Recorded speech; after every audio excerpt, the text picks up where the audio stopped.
We have been told a beautiful lie that as long as there is love, or effort, or good intentions, a bond will survive. But we have all seen the evidence to the contrary.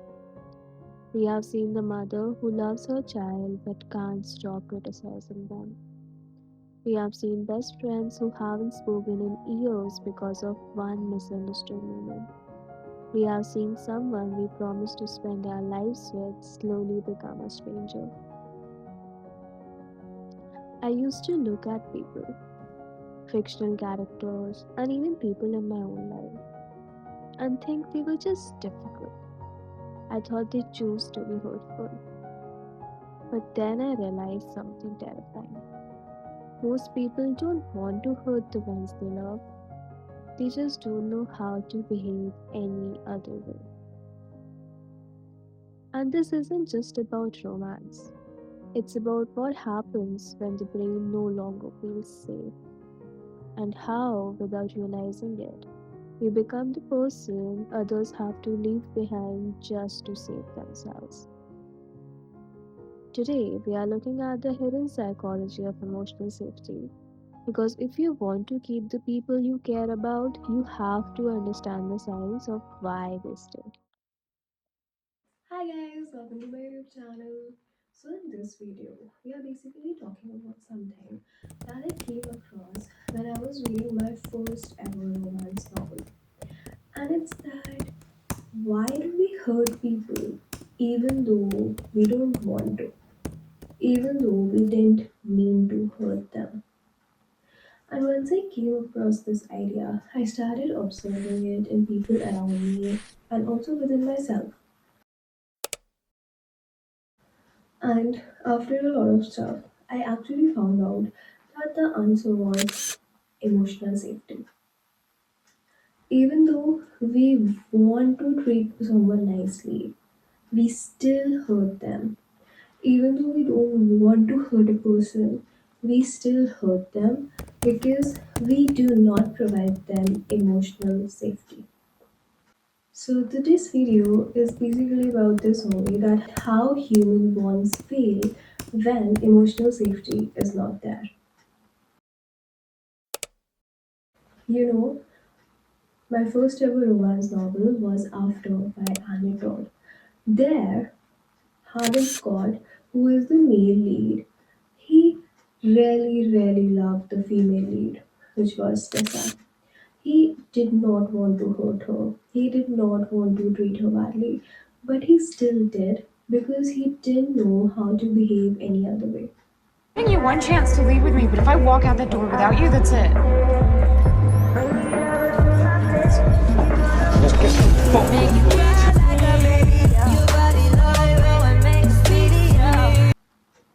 He was not born evil. Hardin Scott was not evil. He was just emotionally untrained. He didn't know how to communicate. He didn't know how to apologize. This is actually about every relationship, whether it be the parent and child, the siblings, friends, your partners. Now, if we're going to talk about friendships, I would like to take up the examples of Euphoria. Okay, in Euphoria, even if you guys haven't seen it, there is basically a girl, Rue, who is played by Zendaya, and Rue is going through a drug addiction. Okay, so she has a lot of friends, she has people around her, but still emotionally she is alone because her friends are so involved in their own drama, in their own lives, that emotionally they are never there for her. You fucking left me when I fucking needed you. You fucking left me when I was at my fucking You fucking left me at my fucking lowest. And a real fucking friend, someone who fucking loves you, would do some shit like that to her. I don't even know why you're believing her. She's a drug addict. How long have you been fucking him, be honest? How long have you been fucking him? Rue? When was this?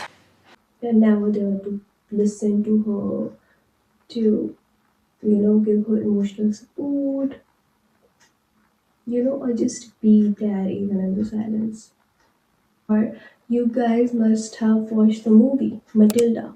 Even if you guys haven't watched it, it's pretty simple. There is a little girl who's called Matilda, and you know, her parents are there. Her parents are not monsters. They exist, they feed her, they house her. But the point is, they are never emotionally there for her. They treat her like a burden. They don't want to know anything about her. They don't care about her. They don't want to know how her day was or what their child is good at or what are the likings and dislikings of her. They don't care. And by the end of the movie, they basically give up Matilda for adoption to one of her teachers who was very fond of Matilda. So, what I'm basically trying to say here is that people rarely walk out of our lives or leave us or we get dumped because we are evil or because we had a big fight. People generally walk out of our lives because we are emotionally lazy. We do not listen to them. We do not try to repair the relationship. We are never emotionally there for them. Basically, we do not provide them with emotional safety. And then we have the audacity to be shocked when someone walks out of our lives. I have been someone who has hurt people unintentionally, and when they came to talk about me, I thought that, you know, I didn't mean to. It's your problem if you're getting hurt because I didn't mean to hurt you. And that is such a wrong mentality.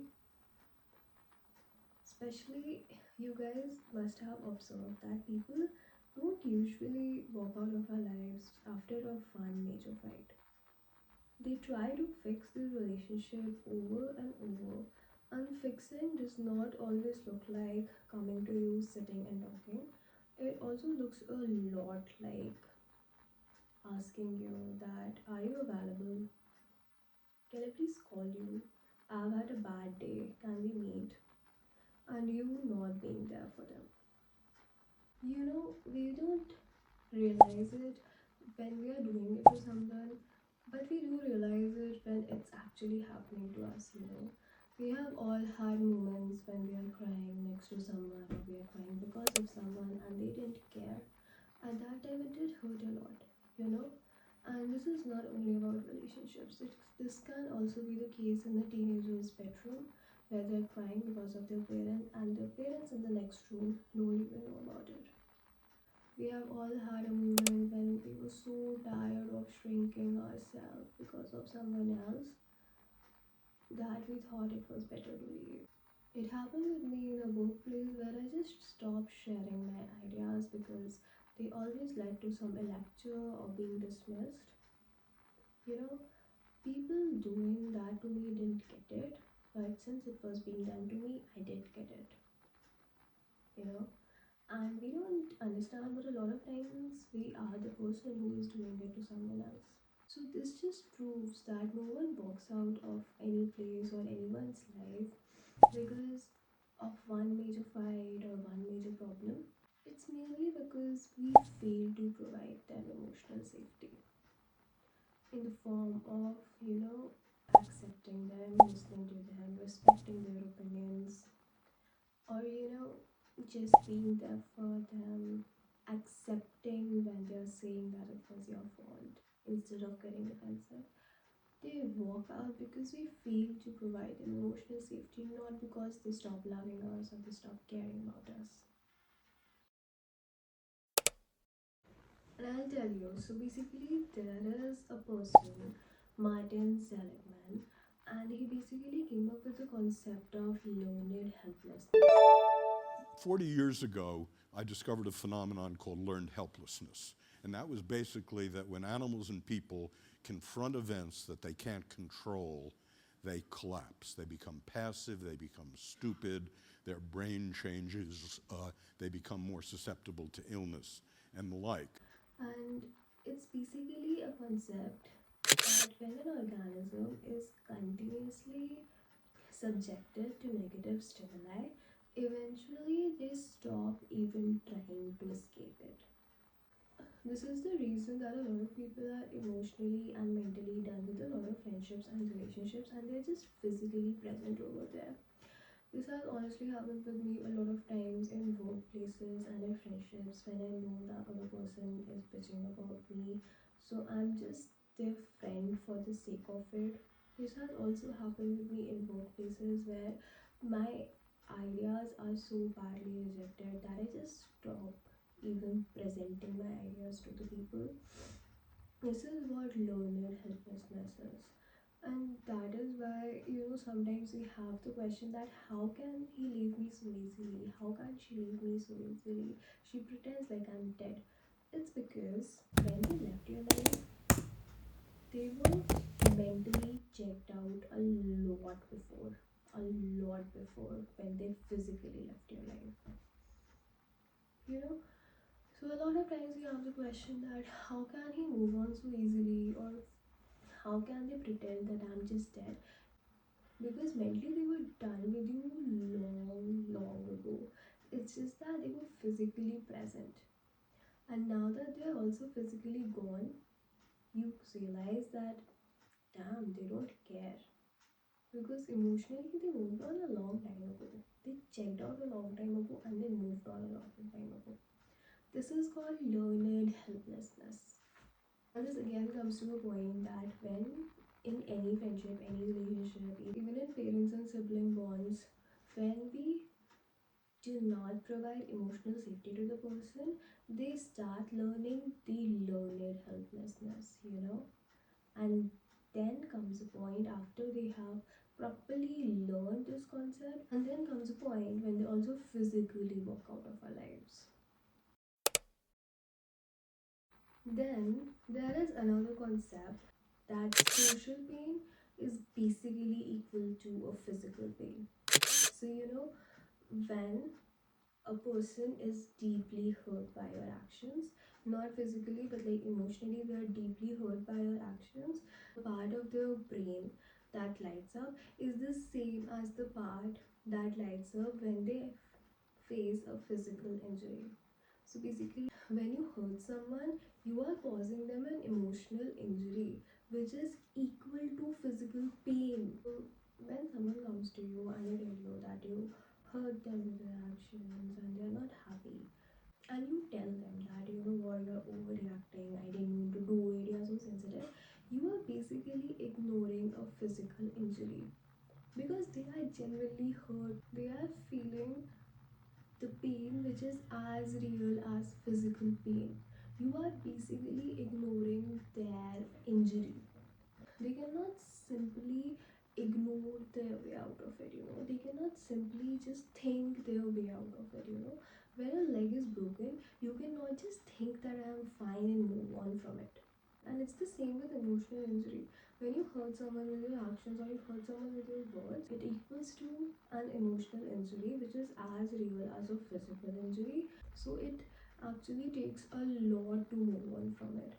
So next time, please don't just tell someone that you're being oversensitive or you're overreacting, because, bro, it's not just emotional.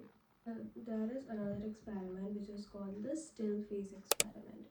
It is about babies, that when a caregiver stops giving any reaction to babies, they first try to get the reaction. After that, they start panicking that why is the caregiver not giving me any reaction, and then lastly, they just shut down because they are not getting any reaction. Okay, this is basically what happens in every friendship and every relationship.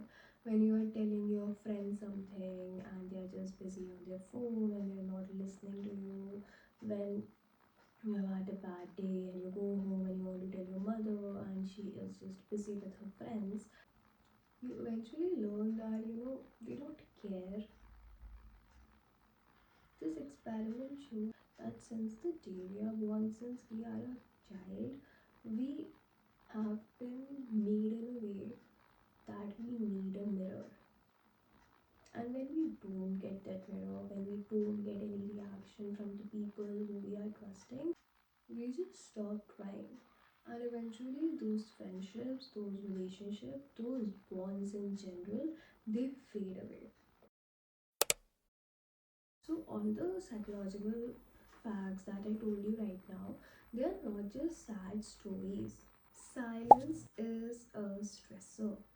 Repeated dismissal is rarely a trap, and social pain is rarely equal to physical pain.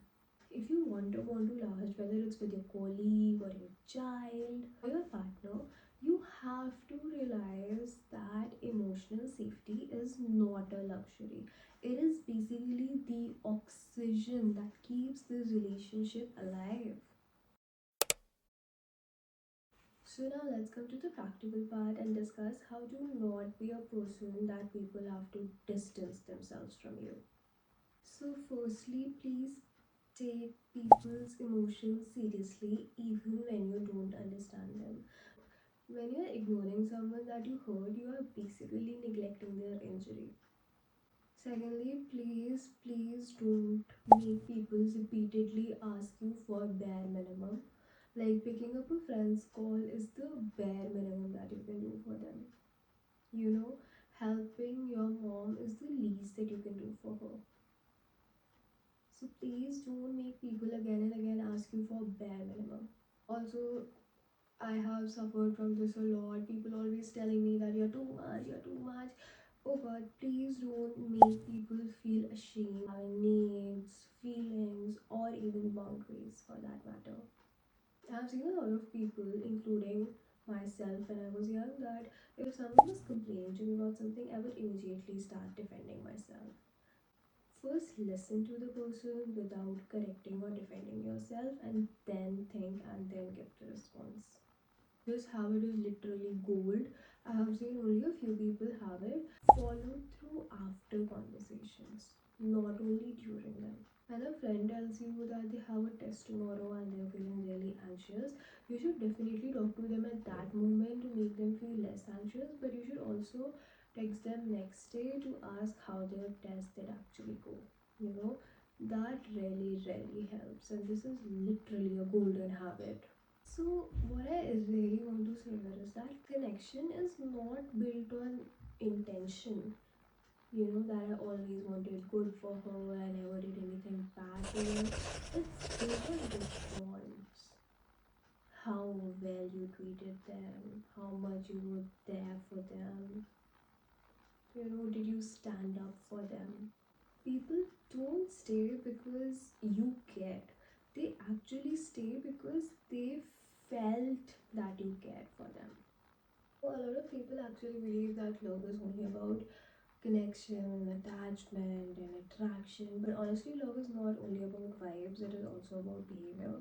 Mainly, love is all about how you respond to a person, how you act towards a person when you're annoyed, how you handle a person when they're not able to give their 100%, how much you are there for someone, how you listen to someone, how you show up for someone. Emotional labor, you know, listening to someone, being there for them, apologizing, fixing this relationship. This emotional labor is the bare minimum. I'm again saying, please stop making people beg you for it. But yes, there are a lot of people who do not deserve your attention, your respect, your time at all. They are evil, you know. You really need to differentiate and find out the people who are worth your time, and then please do your best to emotionally treat them well, to provide them with emotional safety. Lastly, I just want to say that if people keep walking out of your life, maybe it's not about luck, maybe it's not about fate, maybe it's not destiny, maybe it's about you and how you are emotionally unavailable and emotionally untrained. So, yeah, I hope this video helps you, and I will see you all in the next video. Bye bye.